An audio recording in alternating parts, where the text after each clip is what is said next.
What's good, my guys? It's Bruno Sky, and today we're gonna be doing some kick and 808 mixing stuff. Pretty much the main three areas of this, like to make your kick and 808 sound fire as fuck, you pretty much gotta get the levels right. Like you gotta get your volumes right for the kick and the 808. You gotta get your sound selection right, and then you gotta get the EQ right. I'll just play this beat. I think I released this one yesterday. I'll just share it with you guys.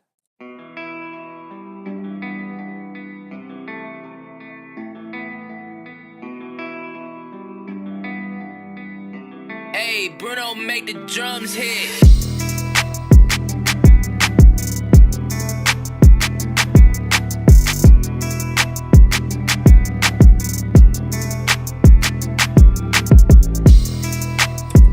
So I'm wearing like a gaming headset right now, so like it doesn't sound that fire, but like when I have my speakers on, definitely felt like it was hitting harder. But anyway, so here's what I do. So let me just play like the 808 for you quick.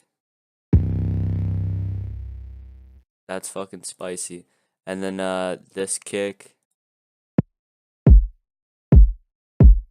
Yeah, so now that you got like the idea of the sounds, let me open up the EQ so you know what they look like. Alright, so kick. So this is what I do with my kick. Motherfucker. I pretty much do the same thing every single fucking fuck. Alright. So look. This is pretty much what I do with the kick. I just kinda like let me reenact it for you. I open up this this EQ, right? And I pretty much play the sound and I EQ everything out until I hear a difference. So pretty much like if you can't hear a difference, keep cutting, and then when you start hearing a difference, it starts damaging the sound. Stop. You know what I mean? And pull it back a little bit so that you have like the full healthy sound. And I don't know what the fuck I'm saying, but you know what I mean, right? Like you don't want to damage the sound. You just want to like take out all the excess bullshit. So that's what I do, and then I boost the subs sometimes, unless the subs are already fucking nuts. So yeah, that's pretty much what I do with the kick, and my kicks usually sound like this. From the looks of it, I guess it's just like high sub. You got like that mid frequency as well. Like you want it to kind of have a punch to it. Uh yeah, dude, I don't know. I'm not a sound engineer. And then here's like the 808. Here's what I do with it. Here's what it sounds like without the distortion that I added. So it sounds pretty it's like definitely it's got like some punch to it. It's like distorted already. And here's like the EQ. So I take out all the subs so that the kick can just fucking smack around, you know what I mean? Like it can just fucking do its thing. And then it's just like you just want it to be loud in like the bass and like area, and then slowly get quieter and quieter like as it goes up here. That's what I do, at least for this beat. Like it changes a little bit every other beat, but that's kind of like the main thing I do. Cutting out the subs is like a major key though. And then I also do, after I put some distortion on it so that the you can hear it a little bit more, so it sounds like this. It just gets a little bit saucier. And then I put a limiter on it. So what I do is like I just bring the ceiling down to like the top point of wait, I don't know if you could hear me. I just bring the ceiling down so it's at the top point pretty much of or like the loudest point of like where the 808 hits. You know what I mean? So it's like if you didn't have that limiter on, like the volume of the 808 like flies around, but it's like when you do this, it's just like a solid volume the whole time. And then after, I do like the whole side chain. So let me play the 808 first, and then I'll play it with the side chain.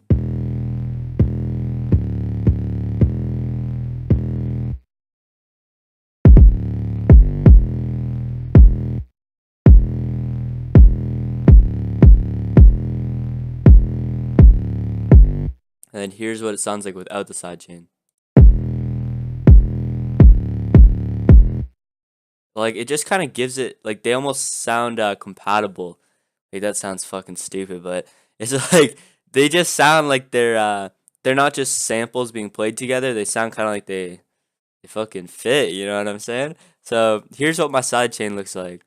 Pretty much bring that kick in. I do that thing. I just click one of those things right here, drag it all the way down, I go over to the 808, pull out a Fruity Limiter, click on that little bitch, bring that thing up to 1 because it'll usually be at 0 or whatever. And then I just use these settings. These are the only things that I adjust. They look just like this. I bring the knee down all the way, ratio down all the way, then I adjust the threshold a little bit, and I make sure that the release is really low, and I adjust the attack and the sustain a little bit. So I think it just sounds saucy as fuck, bro.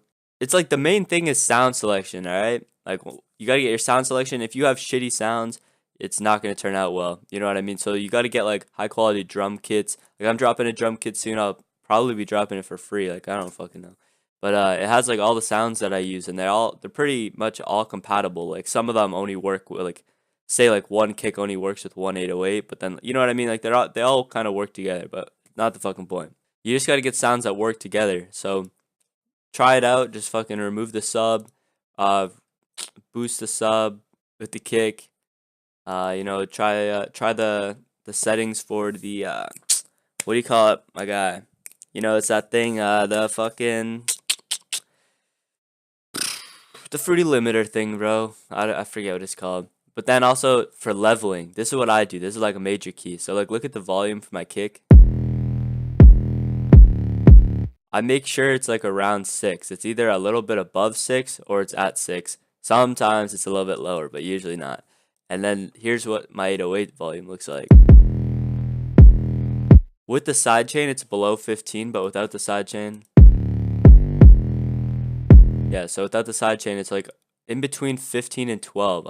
I try not to push it over. I think in my other mixing video, I had it at 9, but I've been changing it up a little bit. It's usually 15 and 12 now. It just sounds like a lot more clean. It has more space for the artist.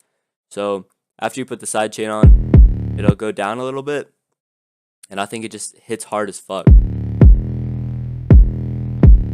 Oh, I have another tip. The main reason why your kick and 808 might not sound sexy together is because you have other instruments that are clashing. So for example, let me take those two out and then show you my master quick.